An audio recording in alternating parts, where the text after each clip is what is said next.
আসসালামু আলাইকুম। ঘরোয়া রাঁধুনি হোম শেফ কিচেন আপনাদের সবাইকে স্বাগতম। সবাই কেমন আছেন? আশা করি সবাই ভালো আছেন। আলহামদুলিল্লাহ আমিও ভালো আছি। আজকে আমি আপনাদের জন্য নিয়ে আসলাম স্যুপ নুডলস রেসিপি। এর জন্য প্রথমে চুলায় একটি প্যান বসিয়ে দিয়েছি। প্যানটা গরম হয়ে গেলে দিয়ে দিব 4 টেবিল চামচ সয়াবিন তেল।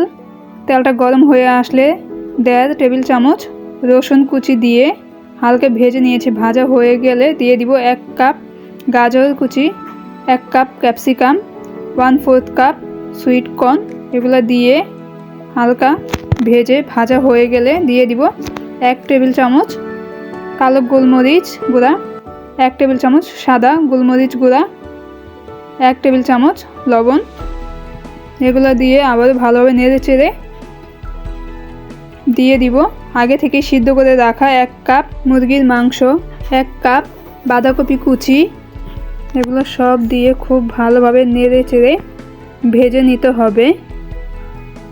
ভাজা হয়ে গেলে এখন দিয়ে দিব 2 টেবিল চামচ সয়া সস, 2 টেবিল চামচ চিলি সস,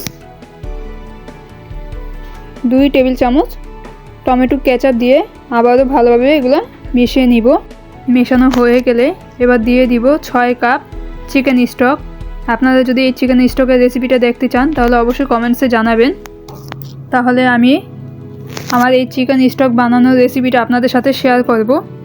এরপর আমি দিয়ে দিব আগে থেকে বয়েল করে রাখা সিদ্ধ নুডলসগুলোকে দিয়েও খুব ভালোভাবে নেড়ে চেড়ে এবার 5 মিনিট অপেক্ষা করতে হবে। 5 মিনিট পরে 3 টেবিল চামচ কর্নফ্লাওয়ার পানিতে গুলিয়ে নিতে হবে।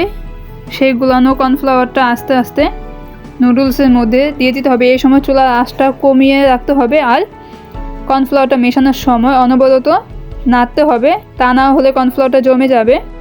ভালোভাবে নাড়াচাড়া হয়ে গেলে এবার দিয়ে দিব পেঁয়াজ কলি। এটা অপশনাল, আপনারা না দিলেও চলবে। তো দেখতেই পাচ্ছেন আমাদের স্যুপ নুডলসটা তৈরি।